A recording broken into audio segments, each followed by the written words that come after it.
Hello and welcome to the Handicapable Black Woman Throne Room. My view of humanity is a whole new tea. Okay, I'm going to be talking more about the insecurities of men, giving some more examples about situations that I have been in.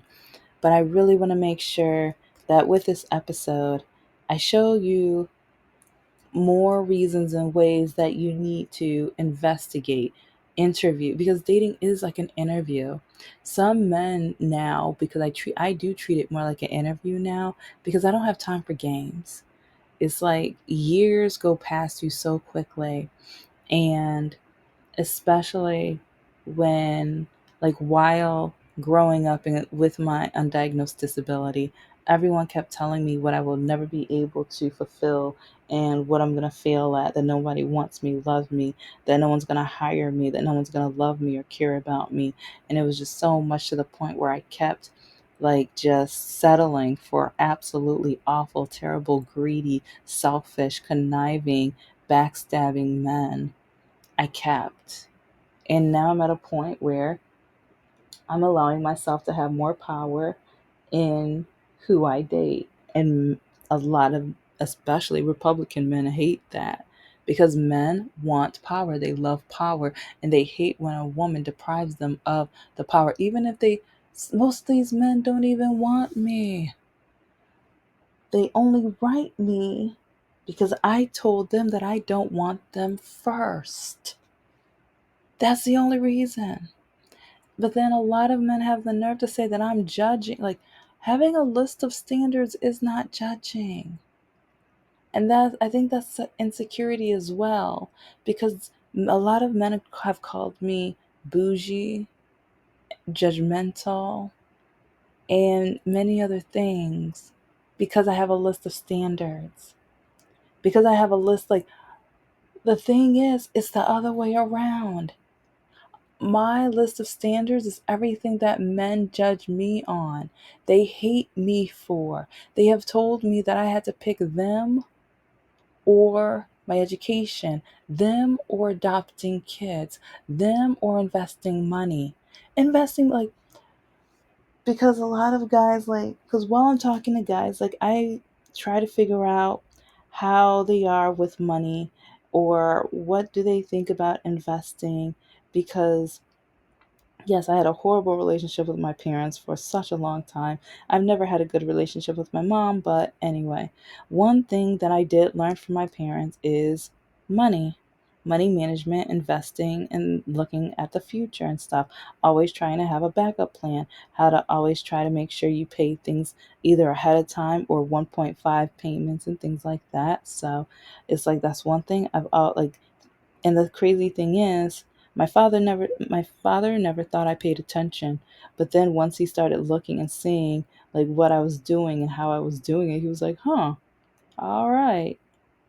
And I don't know, it's like I still think it's kind of funny because even now when I like he sees some of the stuff or whatever, he just kind of smiles and I'm like, "Yeah, mhm." But anyway, a lot of men hate that. And it's crazy because so many men have, like, if they know somebody that either I talked to or matched with, but then I realized I don't want anything to do with this man, or this man will, it's like he would drag down my credit score if I ever dated or married or whatever. And that's another reason I'm never getting married, because you will not drag down my credit score. I worked hard for it. And a lot of the guys that I ended up dating or talking to, they have terrible credit scores. It's like my ex, it's like he had to borrow not too far from $500 from me. It was like, I want to say it was like 400 and, like, yeah, it was 400 and something. But he had to borrow that because he didn't have enough on his own because his credit score was so low. hmm And this is the same guy who, like, he allowed his mother to say the only reason you got into college is because you're black, while her Caucasian son, dropped out of college. hmm And so, okay, when it comes to dating, know as much as you can about the person before you go full on. Because with Mr. Lockakey, he lied. It's like, try to make sure you meet family and friends to a point where you could be alone with that, like, and make sure it's not a close family member that will lie for them to make sure they got you in the bag or whatever. Because yeah, with Mr. Lockakey, oh, his the females dragged him. I'm so glad they, like, I mean, we still ended up dating for 5 years because he blackmailed me. If you catch up, because yeah, he literally blackmailed me and forced me to date him. Parts of me, like, I mean, I know there's no crime with what I would like. Part of me feels like there should be a crime, because if you're going to literally tell somebody you're going to rid yourself off the earth or take your life if they don't, yeah. So yeah, go back and listen to, like, watch those episodes, because yeah. And with some men and their egos, it's just so pathetic and disgusting and despicable. Because if a woman, okay, like I said, dating is going to be like an interview, a job interview, yes. Because if you want to date me, then you're going to have to follow all, like, at least majority, maybe not all of the qualifications, but if you don't meet all of the qualifications, then you're going to have to be okay with me and those qualifications. Because a lot of men call me bougie, selfish, judgmental, because I have my list of standards on the dating app. But I have those lists of standards because men judge me. Men tell me that I am not supposed to invest. Men tell me that I'm not supposed to have higher education. Men tell me that I was a waste of life because I don't have kids yet. Men judge me because I'm not a Republican or a MAGA or whatever. So I made a list of everything men hate about me. And it's like, if you want to test that out for a few months, if you're having a hard time finding guys that match up with your standards, try that. List things that are important to you, that you value, that either you worked hard for or whatever. List things that like most men hate about you, and put that as your standards. Because at least this way, it's like, some men, either in a way they'll find out more about you without knowing they're finding out more about you. But then at the same time, you're going to see if men are able to show themselves of not being insecure about it. Because a few guys have written me and told me, I only have a high school diploma and I make this much a year. So it's like, I don't have to have this education or to make this money. But I was like, the education wasn't because of money. And that's another thing that it shows so much insecurity when men try to tell me why I have the items on the list. Because the education is because men tell me that I am only supposed to be making babies. I wasted my money getting an education. And it's like, I only got in because I'm black. Or it's like, I'm not as smart as Asian people, and so I should have just left. Like, yeah, there's been white men who literally told me that I should not have gone to college because Asian people are smarter, so I should have left my spot for an Asian person. Yeah, yeah. 2 or 3 white guys have actually said that. And part of me was just like, what hate group do you belong to? So, anyway, it's like, and I know some people are going to hate, like, I don't want to treat it like a job interview, then don't. But I just know from my dating experience, I just know from maybe it's just, I'm not going to say I'm different than every woman, but maybe the type of woman I am, I have to. Because, like I said, like, with the investing, men act like I think they have to be rich. If you had $20 in an Acorns account, that counts. At least you have something in there. Is it much? No, not at all. But is it something? Yes, it's a start, it's something. And I have that on my list because a lot of men say women are not supposed to invest. Black people are not supposed to invest. What am I doing investing? It's stupid that I'm doing that. It's like instead of investing, I should spend more money, or especially black men who say, I need to spend more money on my hair. I need to spend more money to look feminine. It's like I need to make sure I look snatched or glammed up or like beautiful for my man. So why am I investing money when I am supposed to use that to look good for him? Which I just think that that's just terrible to me. And it's crazy with when I respond to the guy and say, okay, well, I'm just not for you because I usually respond, I'm just not for you then. Or I hope you find that type of woman. But then they come back and try to say that I'm stupid, I'm slow, I'm ridiculous, or I must be trans, or because, yeah, this is when men start calling me a man when because I don't do as they say, or I am not going to spend all of my money on being feminine and stuff. And the thing is, I like being a girly girl as like I do, but at the same time, it's time to get to work and one day I want to be able to travel the world and I want to be able to retire and not stress out.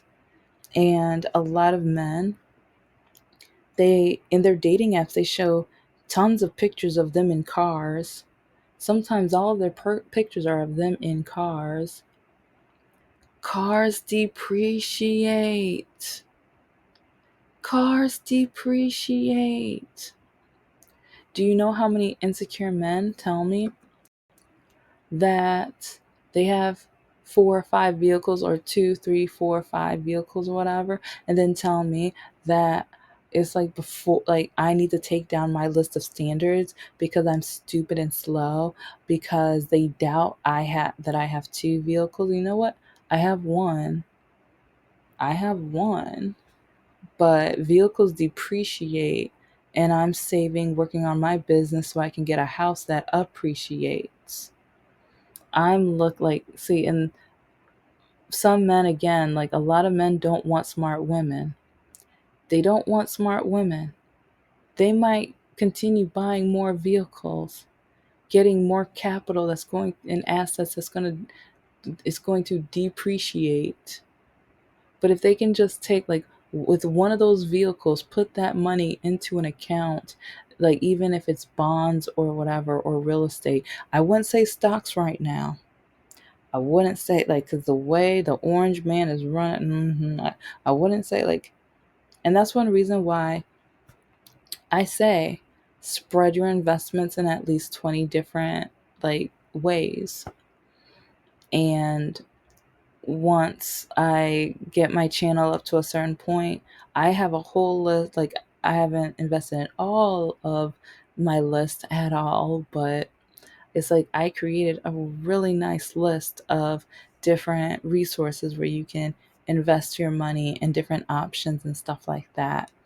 And my goal is once I get my business together and start like making that the kind of money that I desire and want, first by well, first I'm going to invest a little bit of the money, but and then save for the house. And I have like 2 other businesses I want to start once I buy the house and everything. But yeah, it's like with the different businesses. Yeah, because let's just say I have a long list of different businesses that I want to create or whatever. But once I start making money from each one, it's like there's an investment plan that I created. So it's like there's going to be a certain percentage that's going to be going into each one. And but with that, or it's like I'm not going to do all of that because I do again want to start traveling and like venturing out to see the world because you only live once. It's like I want to make sure like when I adopt though that I have something for my kids like when I leave this earth or whatever. So But it's crazy how many men tell me that I'm stupid and dumb and who wants a smart woman, and investing is only for men or white men or whatever. And it's just, to me, it's so sad. But okay, when you go on your date, like I said, you might have to treat it like a job interview. And I am creating a couple of activities that might help you with your date. And yes, this might mean that it might be your one and only date. Some people might postpone the date for the second or third one because they enjoy that person's company. But even though someone might not be compatible dating wise, it doesn't mean they can't be your friend. But I know for a lot of people, it's like they might still want to sleep with them. But then when you sleep with them, you might be like, oh, I'll get over all of the red flags. I was like, I can dismiss it or whatever. But then once you start getting serious and or even married, especially when you have kids, and those same differences that I'm going to be having in this activity, whatever, like keeps popping up, that leads to, and I'm not going to say if you match or whatever, you're never going to argue. You're human. And I'm not going to say someone's going to match every single criteria.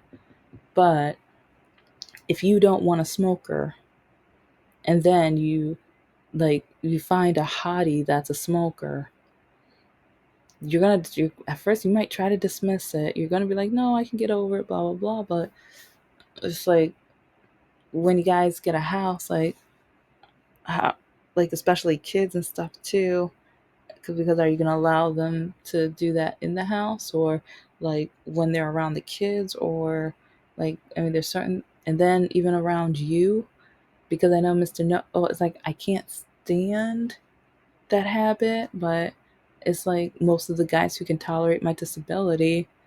And so I kept dealing with it. And that's not even on my list either of standards. It should be, but it's not. But oddly enough, majority of the men that I've matched with don't. So and I think that's another thing. Like, it's kind of funny. Most of the men that match up with with majority of the list don't. So I think that's a sign or hint. But that's just a hypothesis or whatever. But anyway, it's like, with like right now, maybe create a dream board or make a list of the top things that you would want and or don't want with the person that you date. And some people say, yeah, I already do that, but okay, how's the dating going so far? And why did you break up in the last relationship? Did anything have to do with one of those top items? Was it financial? Or was it how you dress? Because also, like, don't just put the mask up on the first date. If you like dressing a certain way, dress that certain way to see how they show, like, what their reaction is. And also, if he likes it at first, but then once you get serious, if he says that he needs you to start dressing differently, run, run, run. Because this man is not going to try to control you and tell, like, because I know even some guys are going to try to tell you that you need to stay in the house, or you need to, like, because with my education and stuff, and with promotional modeling, I had to travel, and I was traveling out of state quite a lot. And a lot of men, they would just be like, well, like, because Snodgrass told me to quit and I didn't, but then other guys, oh, so it's like, I need to keep tabs on you. I need to do the, like they acted like I needed a babysitter. And that's the insecurity. That's it. Like, some men try to take so much power because they're so insecure on being able to keep a woman, or being able to be man enough to be able to, well, I won't say handle a woman, but either they don't feel man enough, or like maybe they're comparing themselves to their fathers or brothers or whoever, and they don't feel like they will be able to, they feel like they won't be able to show the same type of masculine energy. But I guess I'm going to have to do an episode on the definition of masculine energy, masculinity, femininity, because men right now, especially with red pill, passport bros, and all of these masculine or quote unquote masculine like podcasts, YouTube, TikToks, and everything, it's very toxic. How they are defining both genders or all genders, because I believe there's more than just two. And even if you look at history and different tribes and cultures and things, like, yeah, I have an anthropology minor, so it's like, even though, yes, I'm a Christian, but at the same time, one of my minors is in anthropology, cultural anthropology.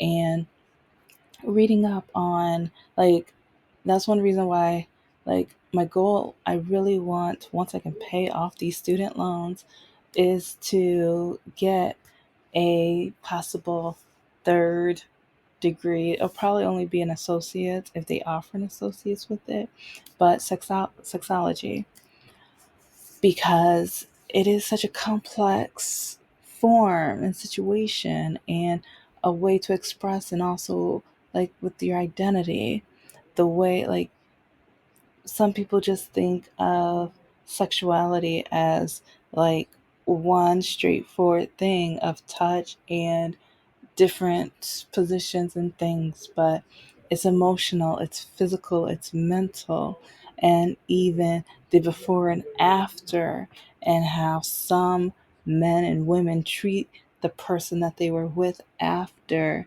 There's effects from that, and also the emotions you get when you're attracted to somebody. And sometimes that attraction is not only physical, like what for example, I'm a sapiosexual. I mean, there are some men that I've met throughout my life, and there are some that the men who told me that I had to choose between them and my education. It's like at first, like, I think it was so hard to choose because I was scared of being alone. And I'm so blessed and happy now that I'm no longer scared of being alone. It will be okay to be alone, because as long as I know who I am now, and as long as I want to be happy, because a lot of these men, they don't care if you're happy. Well, and I'll say a lot of people don't care that you're happy, because some women, same, I don't date women, so I don't know.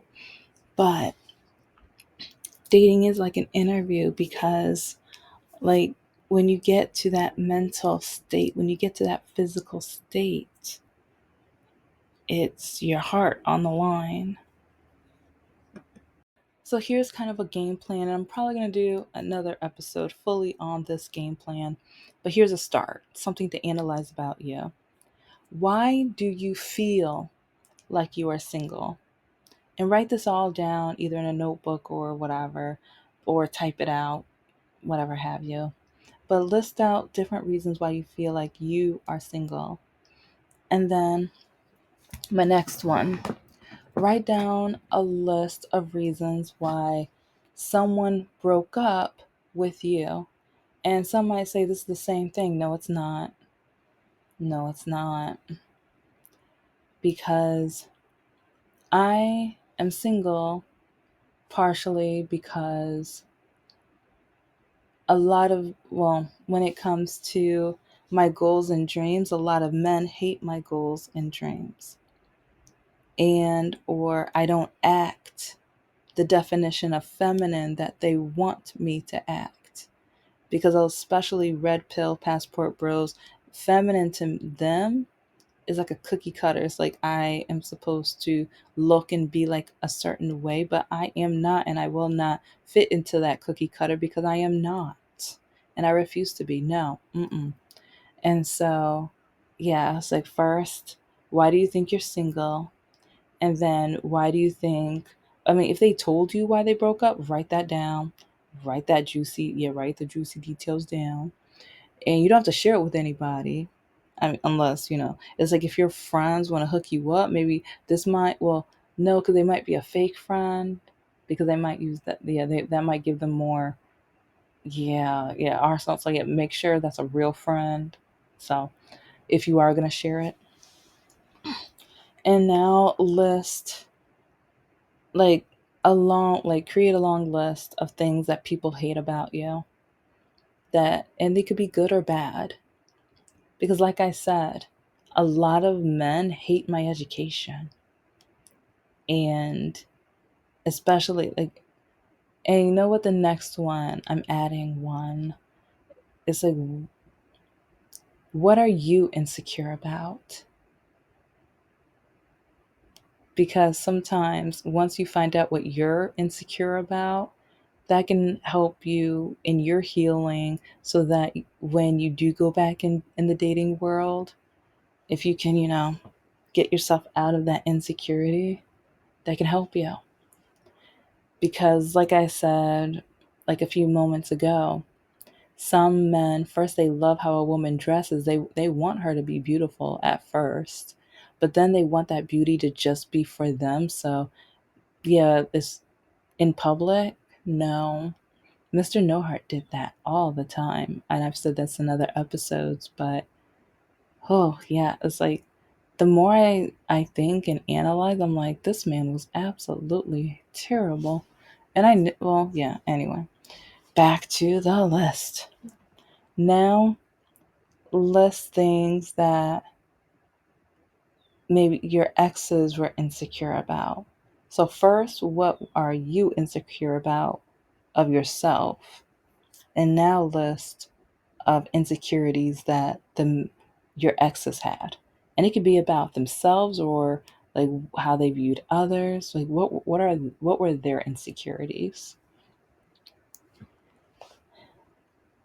And because I feel like all of this can help you find someone that's compatible, someone that you can have a connection with, someone that will cheer you on. Like if you can find somebody who looks past these insecurities and everything, and they look at your goals and dreams, they can be your cheerleader. They can help you out. I mean, if you want to be a professional baker and stuff, they can be your tester, or like your taster and everything like that. They might, like, maybe not give you tips or whatever, especially if they're not a baker or whatever, but maybe even more new flavor ideas for whatever you're doing. I'm just giving a quick example, but because I do know of a couple where they wanted to have their own food stand, and things were coming together, but then they were arguing, and one was really insecure about the whole thing, but then that insecurity led to her cheating on her husband, and now they're divorced, but now they're both married to different people. So yeah. So know your insecurities, because that can damage your relationship tenfold. And but anyways, I'm going to have a full on episode on this, but I feel like if you can at least start with that, maybe that can help you find the love of your life, or someone who you can have those late night phone calls with, or someone who every morning you guys can talk and say good morning. Because oh yeah, that's another, there was one guy who was so insecure. It's like he would tell me that I would have to tell him good morning, because it's a woman's job to make sure that the man, it feels special and good and stuff. He said it's gay if a man does it. Yeah. And it's like whenever men say that's gay, that's like, okay, for one, you're putting gay men down, where it's like I'm at a point where lavender marriages sound wonderful right now. I'm being so serious. Like it's like with the way a lot of the men treat women, I'm just like, or yeah, and I'm talking about the straight men. Like yeah, they're making lavender marriages sound more appealing, wonderful, and amazing. Okay. Thank you for listening to the Handicapable Black Woman Throne Room. I am a woman, I am of color, and I am handicapable. But most importantly, I am human, and you're human too.